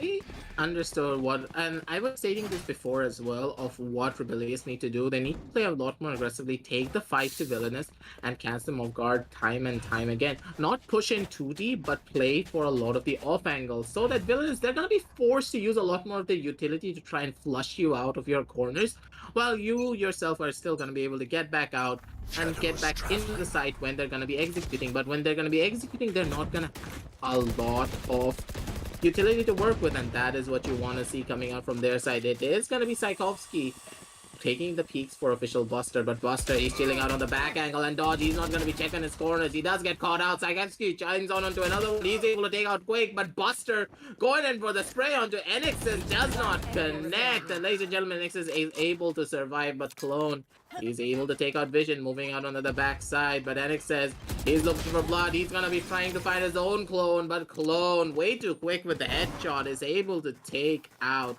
NXS, and another round on the board for the side of Rebellious Gaming. They are going to be looking pretty. This is where official Buster caught Dodge and Gorang completely off guard. The very aggressive stance. Now Villainous has to take a step ahead and be more wary that, you know, Rebellious knows how to change it up. Rebellious knows how to adapt. And looking at the fact that, you know, We do have a couple rounds left in the first half. Rebellious Gaming, they are picking up the pace. So it's kind of like, you know, a switched up scenario. But it happened just like in map 1, where Rebellious had the lead and Villainous had to come back. Now it's completely opposite, but that's going to be close. Finding the kill onto Vision. And NXS just taking a little bit of a chill time here in the dark cover. Meanwhile, Tchaikovsky's going to take out Dodge. Blue's quick to shut NXS off. And Team Villainous like they're struggling a little bit here. The headshot connects, but Gorang's going to fall. And the last man standing with the Sheriff in hand is going to be Quake. And Blue ends his life. 5 rounds for Rebellious Gaming. This is going to be a long one and a close one as well, aggressive. Again, in the same old fashion, it seems as though it's deja vu, but on Haven this time around, going into a 5-6 and probably a 6-6 for the side of Rebellious. They're going to be going into the rounds with a clean slate if Rebellious are able to close this one off. But Team Villainous, I'm hoping to see them change up a lot of their strategies. We have seen them on multiple rounds try to go for a lot of split pushes, not really playing for the trades, and that is where they hurt the most. And once again, I am seeing Dodge going up into that mid side alone, but this time around, oh wait, he's not going to be alone. This is going to be the Cypher coming in right behind him to try and give him some form of a backup. Wallbangs are going to be coming through from the side of the Cypher, but it's not going to be connecting just yet. The running back has been used. Try and gain some information, but at the same time, they're just waiting it out and seeing what they can do. NX is going in for the sprays, but the Boombot comes in from the side, is able to take revenge for her master, but at the same time, it's going to be Gorang from his side as well, chiming in with his own headshots. He gets another one, but Official Buster, he's able to shut him off from the C long angle, but at the same time, it's gonna be Quake slowly creeping up with the bomb to try and see if he can get one pick off, but Official Buster, he's going in for the flank from the back end, and who's gonna get caught out first and who's gonna get caught off guard is the real question. Now Official Buster picks up Dodge. He knows where the last member is, gonna just throw out that curveball. It's down to Quake versus Official Buster, and he's not gonna live. Triple kill for the Buster. And that is the end of the first half with a tie on the scoreboard. 6-6. Now let's see how Team Villainous is going to do on the side of defense and Rebellious Gaming on the side of attack. Will Rebellious be able to control the game through strategy? When it comes to the defensive rounds, it's going to be a lot more difficult, I would say, for the side of Team Villainous, because it's going to be even. I can't really put a finger on it because both of these compositions are really good for the side of Haven. One side having the Sova, one side having an extra duelist allows for a lot more site control plays from the side of Rebellious.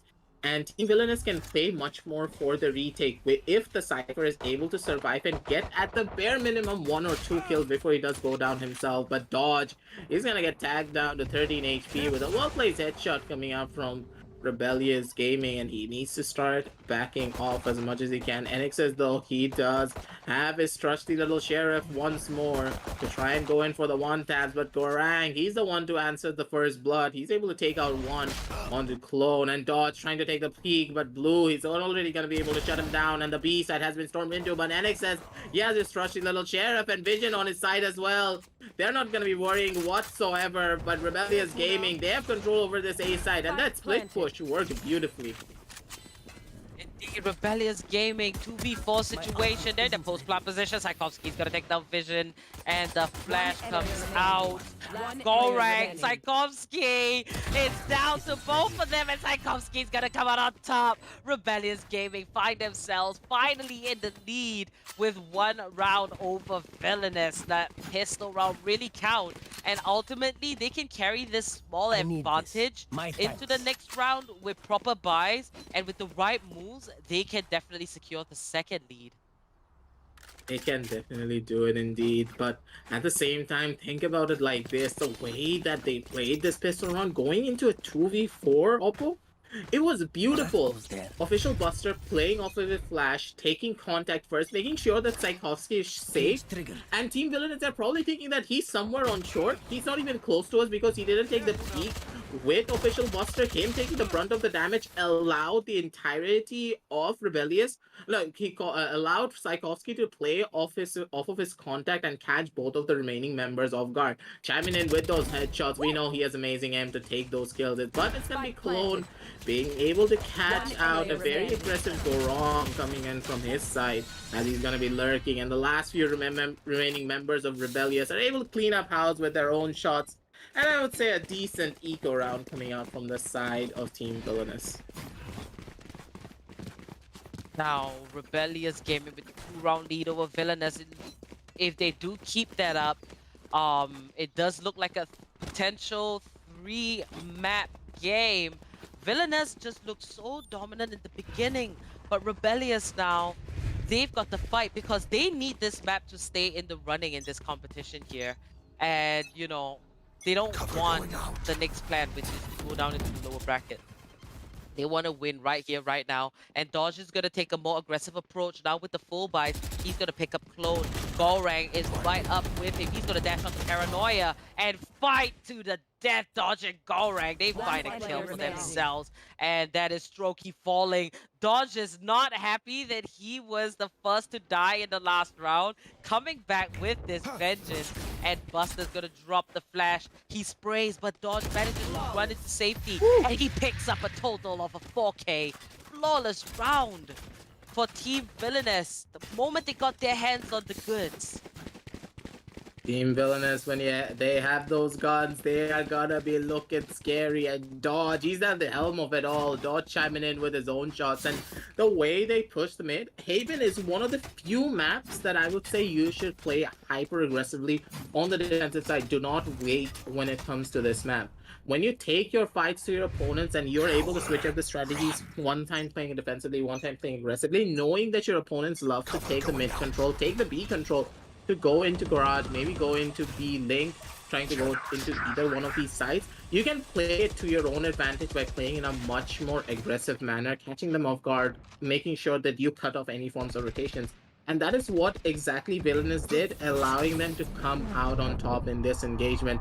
But it's going to be Dodge getting caught out by the Paranoia coming out from Strokey, but Gorong is the first one to answer onto Clone, making it a 5v4 and allowing a lot to happen. Dodge does use the run it back, and he is wary. He knows that there's members in both sides, but Dodge is able to take down one onto Strokey, and he's going to be safe sitting behind this green box. But Garage control has already been established, and he needs to be very careful. He does pick up the kill onto Blue. That's 2 kills. Team Villainous, they are coming in massive. Official Buster's going to take him down, and Tchaikovsky finds one on his own. Villainous has to hang on to this little bit of an advantage if they want to tie on the scoreboard. Now Buster's going to raise that wall. Tchaikovsky secures the plant, and Team Villainous are going to approach this one step at a time. And remember, we always talk about spreading out, coming in from different entry points, and we can see here that it's going to be from the defender side spawn and the garage. But Vision is in a different angle. He's going to get one. Tchaikovsky trades it out, but it's down to a 2v1.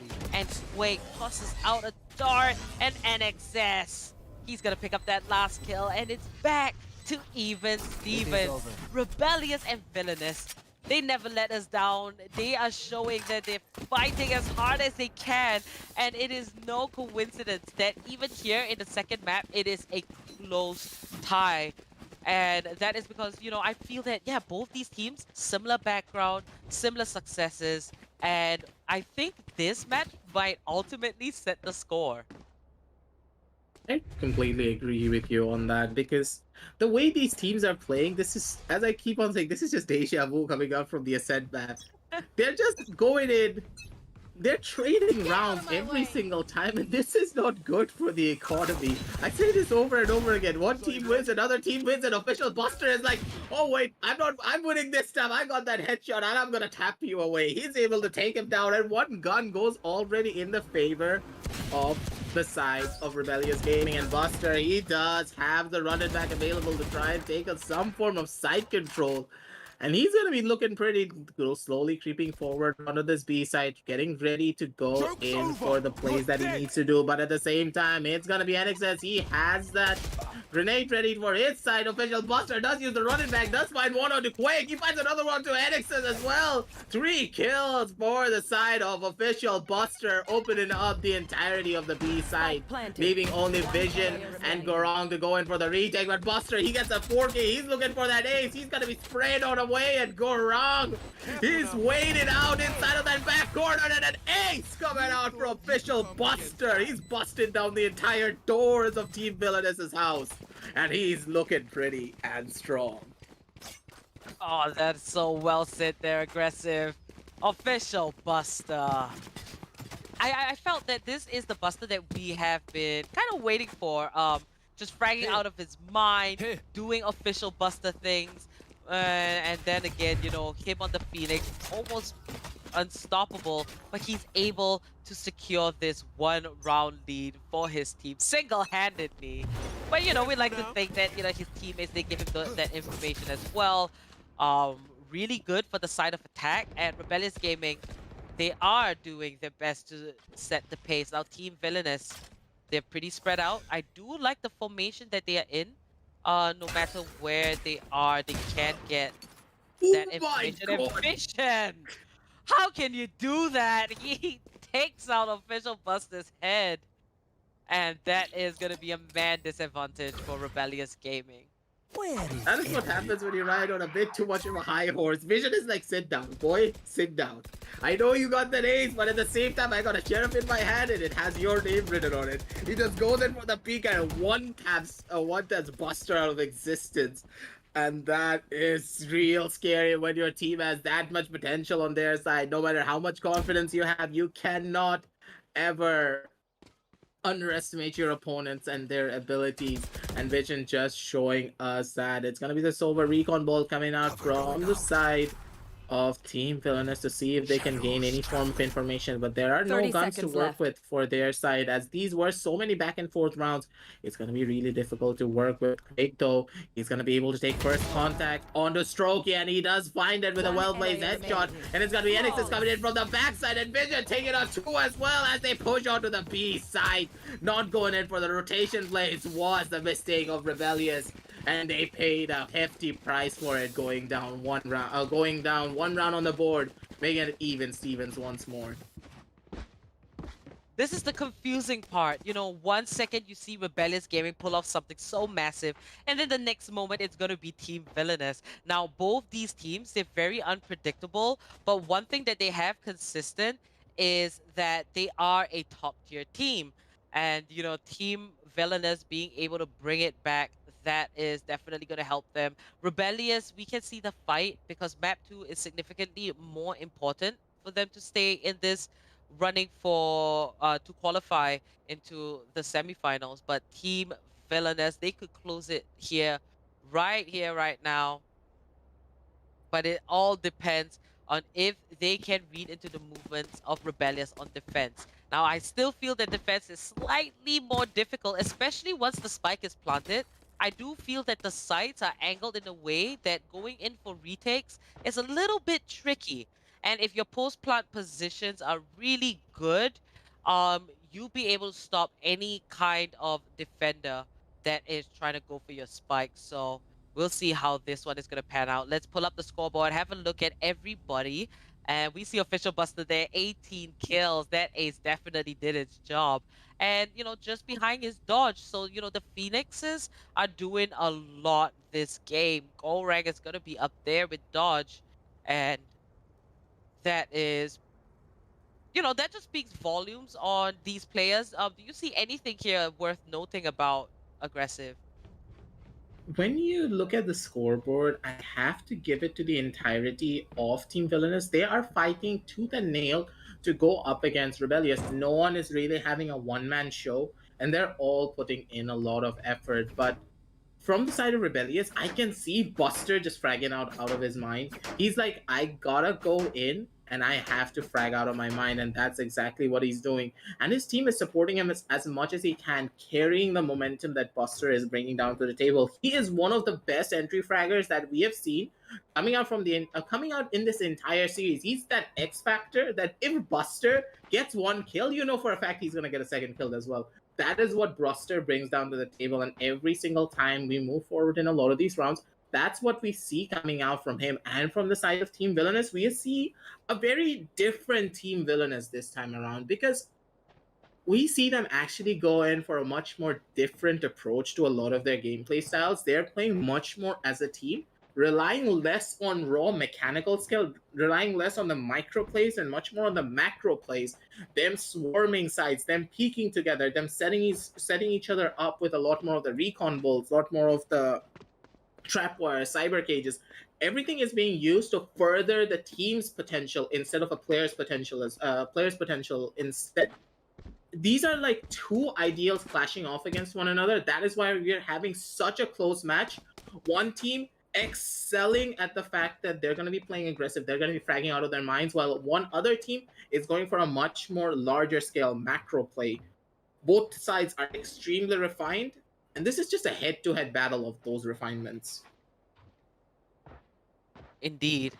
And it seems like there is a little bit of a pause, some tech difficulties here, guys, but do stick around. Remember, this is the LG Ultragear TEC Challenger Series 4, powered by Ideapad Gaming and AMD. We have ACT as our fiber partner and AFK Gaming as our media partner. And do stick around. We'll be back very shortly.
reveal their secrets. And welcome back, ladies and gentlemen. The action is alive and kicking again. 9-9 on the scoreline. Tchaikovsky immediately starts it off, spraying down the armor on that garage door. It get tagged a little bit. And dodge? What? He just takes a peek, snatches Tchaikovsky's head, and Clone is gonna be there to return it, and that's gonna be a double from Clone. Rebellious Gaming here on the side of attack, very unpredictable. NXS and Quake, however, are gonna find a kill for themselves, and Blue will secure Spike that planted. plant. Team Villainous coming in for the retake. Now they've got to take this one step at a time, solely because Rebellious Gaming should have the Pika's advantage. They are on site, they are watching every angle. Let's see how this pans out here.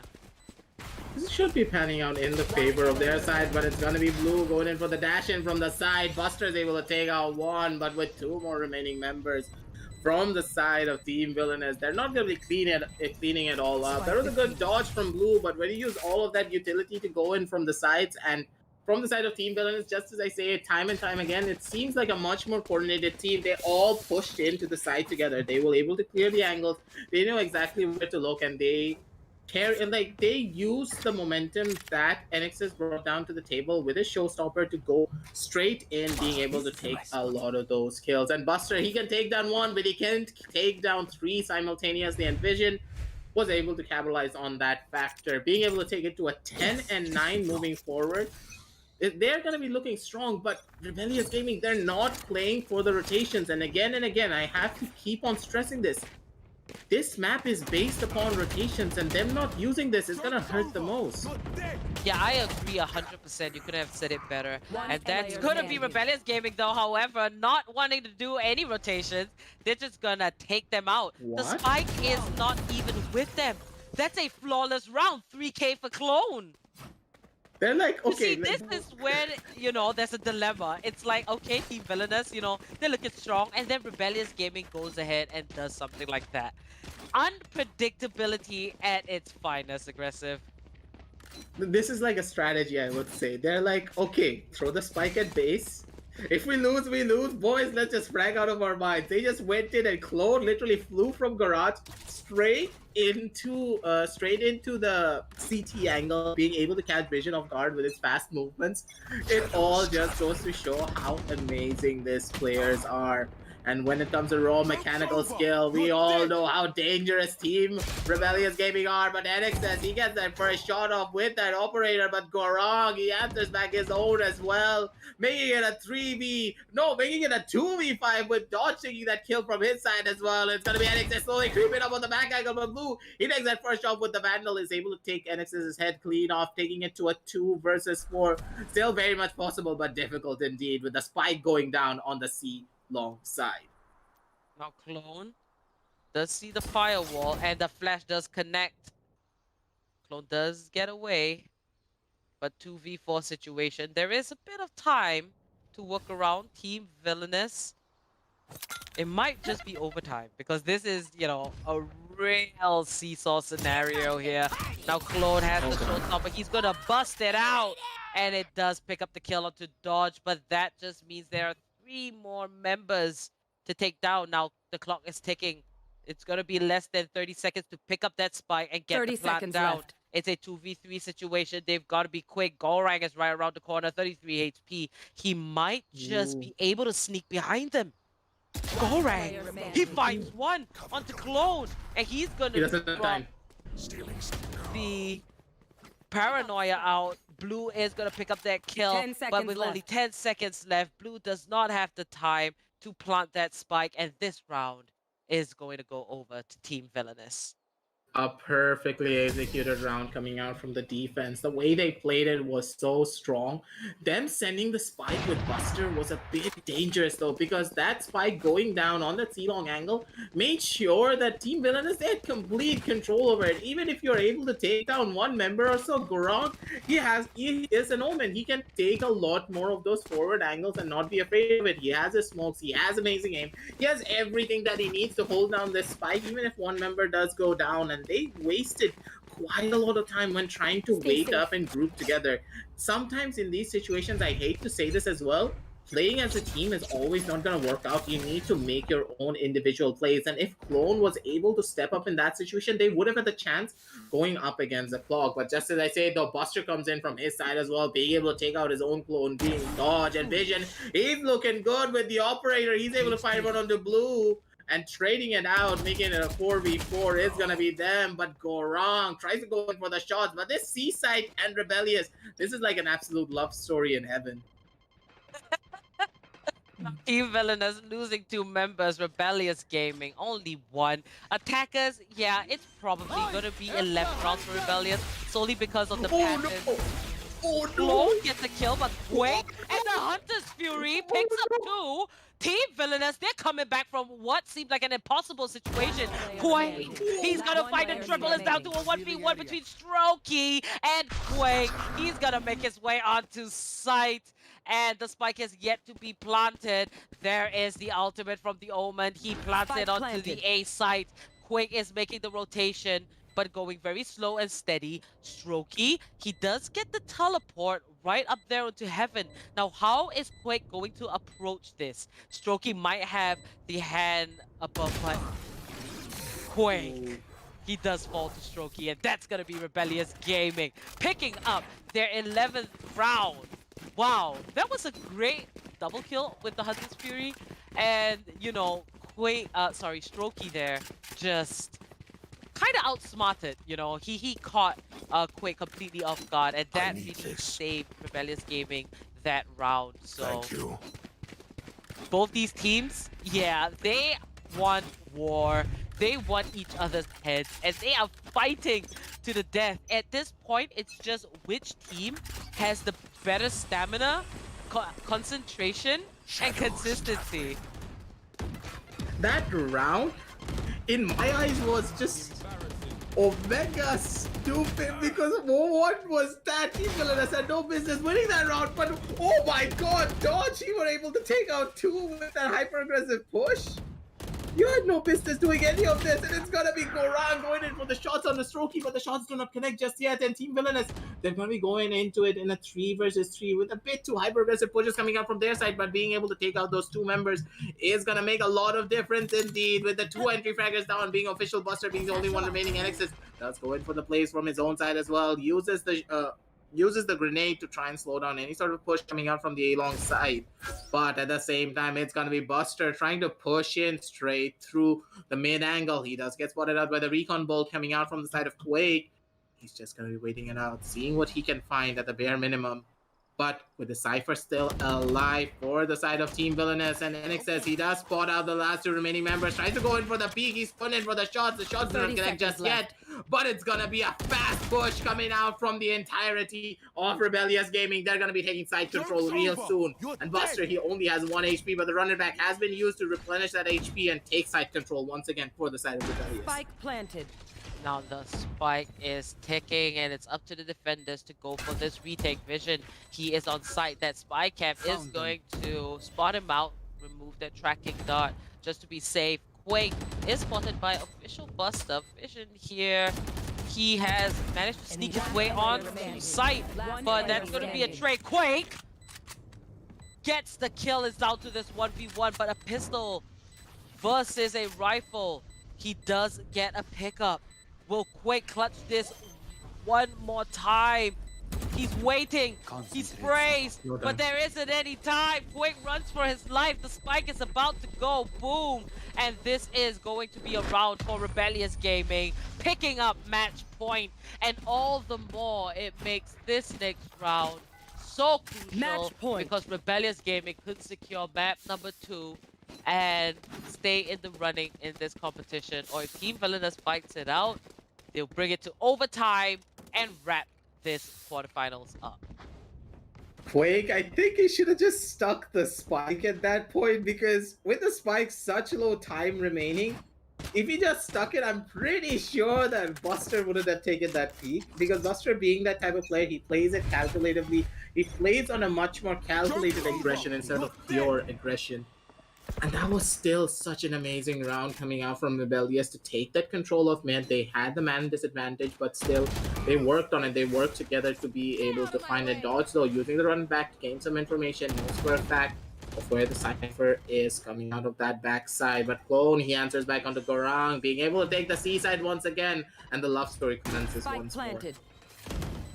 Team Villainous, it looks like they might just let Map 2 slip away, but Quake's gonna find Clone, Quake's gonna find a double, and this is massive. It's such a crucial moment. Strokey, he does find a return kill, NXS is spraying for his life, but Strokey and Blue, they find kills. Vision's gonna take out Blue, and it's down to a 2v2, 2v1, NXS, he's picking it up. Tchaikovsky spotted out with the neural theft, and that is gonna be overtime, ladies and gentlemen. Rebellious Gaming, Team Villainous, they are fighting to the death, and Rebellious Gaming are hanging by a thread. Rebellious Gaming, they had the advantage in their favor, but Team Villainous, they're clawing it back one after the next. The shots are so beautiful and so crisp, and team play and coordination was done so well. At the same time, it's gonna be a 12-12 for their side moving forward, but Team Villainous, the way that they're executing in a lot of these situations is just so beautiful, because the team, and like the way they peek a lot of their corners, made sure that immediately we see a jump coming out from Vision, we see a jump coming out from NXS, being able to make sure they use the communication that they have together as team members to the fullest potential. Them peeking it together, forcing them to look in another direction. All of those factors come into play immediately. And Team Villainous, taking this to a 12-12, here is where the stamina is going to be mattering the most. Now Vision is gonna spray away, but Quake's gonna find the first kill. Team Villainous now on the side of attack. Strokey's gonna take out NXS. Gorang is quick to respond and dodge. He's looking for the wall to come up. This is what you call control. Vision takes out Blue, and that eases off the pressure for Team Villainous. Now Rebellious Gaming, they gotta make do with what they can. Last two members, that's gonna be Official Buster, as well as his Cypher. Quake taking a different position. Tchaikovsky and Official Buster, they have arrived, but they're both entering from the same entry point. Now their spy cam is going to spot them out. Team Villainous, they have the information.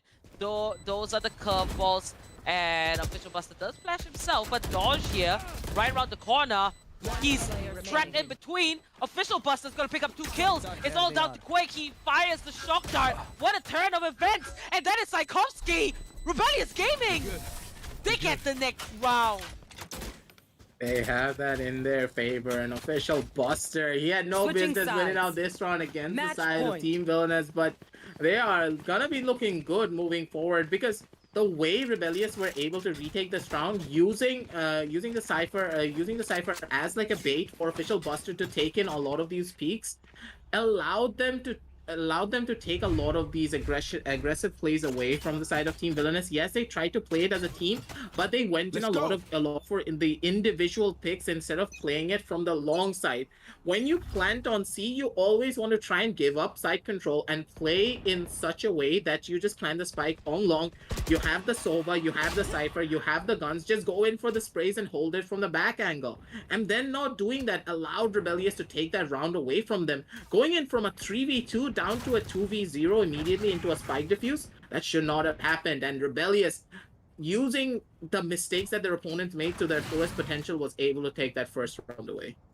Now Team Villainous, they're gonna play this passively and wait for the attackers to pull up into their defenses. Now finding that first kill is extremely good for Team Villainous if they want to stay in the running. Rebellious Gaming looking for a quick way to close this off. Is not exactly ideal. They've got to approach the round with caution. And now to see the attackers pull it back, it does look a little bit more favorable for them. They are going to wait it out.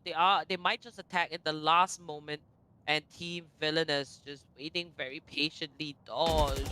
He's gonna peek, he gets that info, he's gonna relay it to his team. He sprays, but Official Buster's gonna take him out instead. But that just ultimately means a 1-for-1 trade. Golrang, he is on site, and he's gonna peek, he finds one, he gets flashed, he turns around, and Official Buster's gonna take his head off. Rebellious Gaming, not exactly the healthiest, having look at Strokey there, not much 10 help. seconds left. Official Buster, he is going to Spike plant the planted. spike. Vision coming in from the garage. He's gotta be pretty careful. And there is Quake finding Strokey. Rebellious Gaming. Official Buster picks up a 4K. He might just single-handedly win this map number 2 for his team, but it's up to NXS and Blue. Puts a bullet in his head, and map 2 is for Rebellious Gaming to take. Rebellious, they just pulled that out of absolutely nowhere. Buster using that run it back, being able to take that kill off. That double kill, though, I believe that was a lineup kill going on to Vision and Quake as they were trying to drop down from that garage angle. And Buster, we all know how beautiful it is when it comes to those spray down kills. His spray control is just absolutely on point. He does find that information onto NXS, and immediately Blue takes the peek to take him away. And this seaside push coming out from the side of Rebellious was so beautiful, and they executed it in different manners every single time, catching teams off guard, allowing them to do what they needed to do. An Official Buster going on such a high kill round, a 30 and 16 with 320 ACS, just goes to show what kind of an impact he had on this game. Alright guys, before we talk more about what went down in map 2, let's head over to Relive the Moment, brought to you by Ideapad Gaming 3 Notebook. Powered by 4000 series Ryzen processors, it's perfect for gaming and multitasking. Now, on the topic of both these teams, now, Villainous and Rebellious, right? I feel that, all the players that we have seen has kind of performed. They've had their moments. Now, if I were to pick out a couple that kind of stood out to me, it is most definitely going to be Dodge and Official Buster, at least here in map 2.